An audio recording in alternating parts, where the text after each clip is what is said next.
Pessoal, vamos falar hoje sobre a Guerra do Paraguai, um importante assunto na história do Brasil e dessa região aqui da América do Sul, que pega Uruguai, Brasil, Paraguai e o norte da Argentina.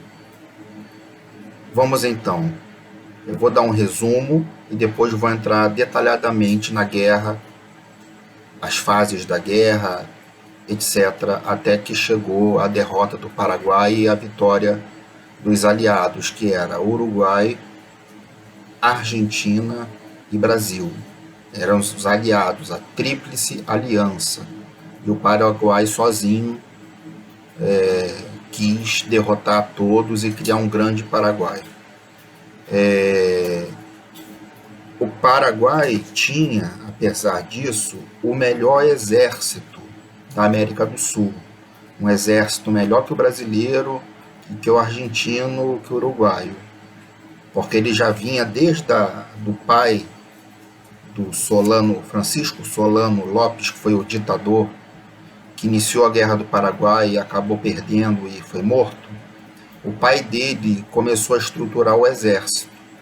E ele, que estudou na Europa, pôde ver o exército prussiano como ele era bom, uniformizado, disciplinado, bem armado. Só para quem não sabe, a Prússia é o que hoje é a Alemanha. Era um pedaço do que hoje é a Alemanha. Aí juntou Prússia com vários outros estados ali e formou-se a Alemanha. Naquela época não existia Alemanha ainda, era a Prússia, que era o exército mais poderoso e temido da Europa.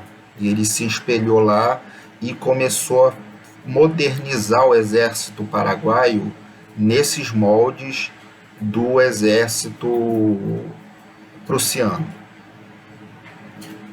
Objetivava o norte da Argentina, o nosso Mato Grosso, o nosso Rio Grande do Sul e, se possível, também o Uruguai. Porque o que acontece? O Paraguai, ele geograficamente está numa posição muito desfavorável, porque ele fica dentro do continente, não tem acesso ao mar. O acesso ao mar é através do Rio do Prata. E a foz do Rio do Prata, que dá para o Oceano Atlântico, ela é comandada pela Argentina e pelo Uruguai, que estão na cabeça de ponte. De um lado é Argentina, de um lado é Uruguai. Aí, com autorização, você pode entrar e navegar rio adentro e só assim você chega no Paraguai. Então podiam se colocar fortalezas e bombardear os navios paraguaios que estivessem entrando ou saindo, podiam passar uma corrente de um lugar até outro para os navios não conseguirem passar. Então ele queria sair dessa posição geográfica desfavorável com base na guerra, porque através dos acordos ele não estava conseguindo, o pai dele não conseguiu, e estava vendo que a Argentina estava se fortalecendo, o Brasil principalmente. Nós estamos aí no segundo reinado, o imperador Dom Pedro II. Dom Pedro II era o nosso governante na época, e ele tinha esse sonho, né? O que ele fez? Ele invadiu o Mato Grosso, invadiu esses territórios nessa esperança. Ele tinha praticamente certeza da vitória, o sonho de criar um grande Paraguai. É o sonho dele criar o grande Paraguai. E terminou em derrota. Terminou numa derrota onde ele mesmo morreu e o Paraguai ficou completamente atrasado, arrasado, o país mais arrasado da América do Sul, sem quase população masculina nenhuma, que morreu e foi presa e morreu com doenças lá no fronte, na guerra. Tá? Então esse foi um resumo da Guerra do Paraguai. Vamos aos detalhes. O Brasil, logo em seguida, manda uma expedição para retomar o Mato Grosso, no que é bem sucedido. Solano Lopes depois invade Corrientes e o Grande do Sul brasileiro. A Tríplice Aliança é criada, como eu já falei.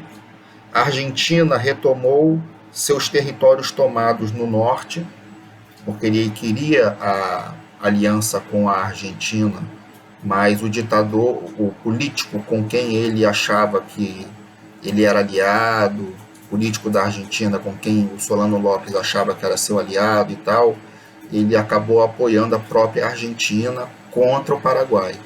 Então ele ficou sozinho contra 3 e acabou a Argentina também retomando os territórios que ele havia invadido no norte da Argentina.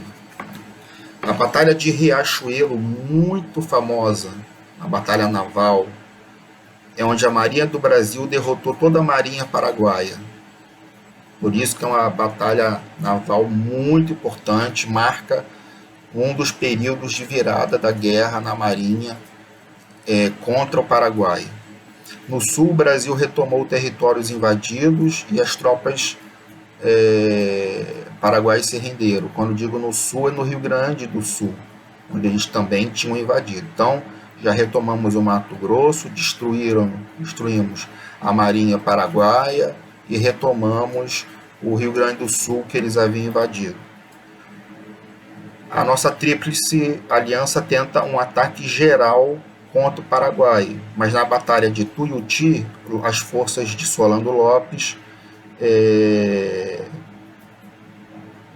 tentam defender, mas as forças brasileiras, principalmente, porque a Tríplice Aliança, a maior quantidade esmagadora de homens e equipamentos era brasileiros. A artilharia brasileira destroçou o forte do Humaitá e seguimos avanço rio adentro, Paraguai adentro. Duque de Caxias. Mas aí logo de seguida, antes de falar do Duque de Caxias, o avanço aliado, nossa, foi contido por um determinado pouco tempo. E aí o imperador Dom Pedro II viu a necessidade, e o próprio exército, de estruturar uma cadeia de comando e unificar o exército, que andava meio a Bangu, meio de qualquer maneira, cada um comandava uma parte, era um comandante aqui, outro lá. E quem foi o marechal maior comandante? O Duque de Caxias, famoso Duque de Caxias, que é o patrono do exército brasileiro.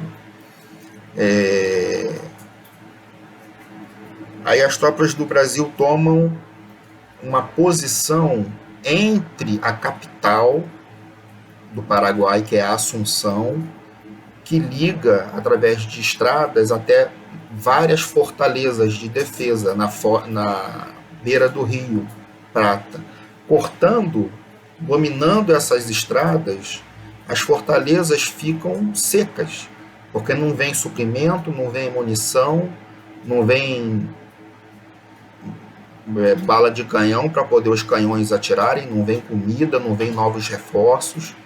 Então, com isso, as fortalezas do Uruguai começam também a degringolar. Então, você começa a notar que foi uma derrota numa sequência avassaladora.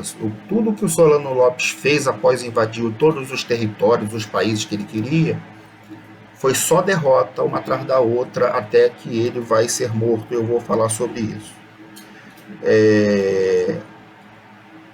Agora, na segunda batalha do Tuiuti, os aliados conseguem avançar mais ainda.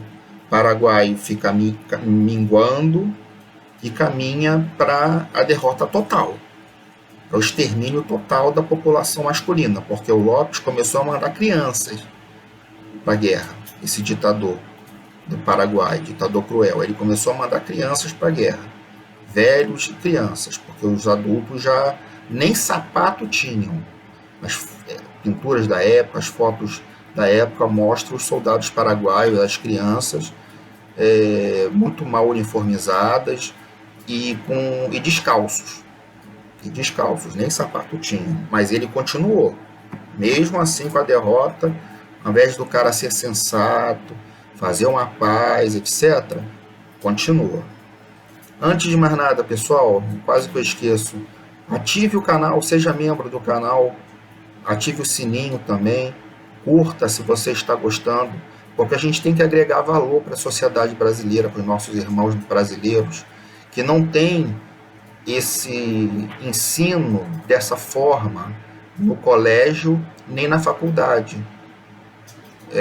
E a gente tem aqui, né, pelo YouTube, né, como difundir pelas redes sociais, pela internet, difundir as informações. Então, seja um membro do canal agora, clique aí para ser membro, compartilha isso e curta, porque ajuda a dar mais relevância para o canal. Voltando. Aí praticamente nós brasileiros tomamos a capital, Assunção, capital do Paraguai, Assunção, é até hoje Assunção o nome. Lopes foge com um pequeno grupo para o norte. Enfrentando riacho, floresta, dormindo a céu aberto. É assim, uma vergonha alheia muito grande. E a vitória acaba porque não tem mais comando no Paraguai e chegou a derrota total. E Lopes é morto por um soldado brasileiro num riacho, perto às margens de um riacho. O soldado brasileiro, ele estava em perseguição, correndo já, né, para poder pegar o cara, não era nem a cavalo, já era correndo com os pés mesmo. E aí, com a baioneta, mata-se. Acho que é o nome do soldado brasileiro, o apelido dele era Chico Diabo, Chico do Diabo, algo nesse sentido aí. E as altas taxas de morte se deram mais por guerra e epidemias do que por combates, como acontece na maioria das guerras. Muita peste, muitas doenças, não existia antibióticos para aquilo, e para levar os antibióticos que tinham era muito difícil, porque a gente já está falando lá dentro do Paraguai, no local ermo, tem que andar muitos quilômetros território adentro, navegar muitos quilômetros do Rio do Prata até chegar, depois desembarcar os antibióticos, levar até os feridos, até lá muita gente já morreu, né?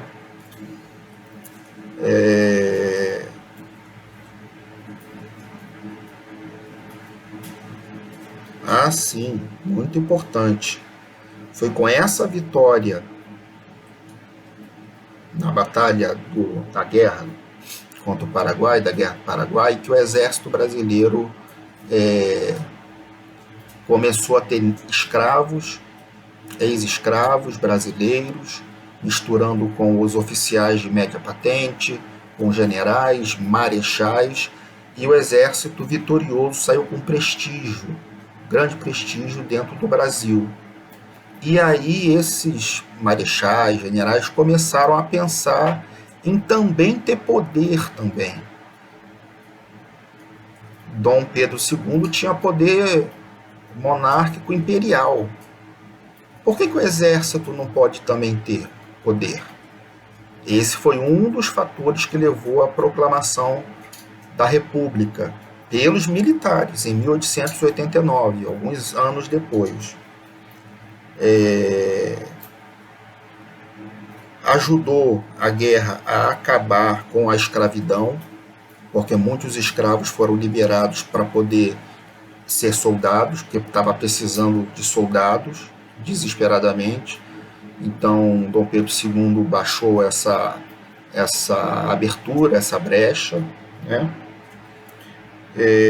Mas o Império Brasileiro ficou altamente endividado, especialmente com bancos ingleses, altamente endividado. Começou a ter uma crise econômica aqui dentro do Brasil. É também um dos motivos que vai levar à queda do Dom Pedro II e a proclamação da República, esse alto endividamento. E para terminar, tem uma fantasia, uma teoria de que essa guerra não foi por esses motivos, essas descrições. Os atores não foram ao Paraguai querendo fazer a invasão, o Brasil reagindo e contra-atacando, assim como a Argentina. É como se eles não tivessem, esses países não tivessem vida própria, não tivessem vontade própria. Foi tudo os ingleses que armaram, que manipularam, que tal, para poder ter essa guerra e ganhar dinheiro com esses endividamentos. A falácia, pô, isso é um erro. O Brasil foi invadido por um maluco lá do Paraguai. Nós é que retomamos as coisas. Então essa tese aí já está caindo por terra. É uma tese que há uns anos atrás aí estava em alta, mas hoje em dia é isso que eu contei para vocês. Foi esses países que foram lutando entre si por esses motivos e não teve nada de Inglaterra manipulando, usando de fantoche os governantes, nada disso. Ela se beneficiou emprestando dinheiro e ganhando com juros. Foi isso, apenas isso. Tá ok, pessoal? Então, eu agradeço a sua atenção. Mais uma vez eu peço que você se inscreva no canal, ative o sininho, compartilhe, comente se você quiser também, e a gente vai ficar à disposição para responder os comentários, tá? Forte abraço, obrigado pela sua atenção e fica com Deus.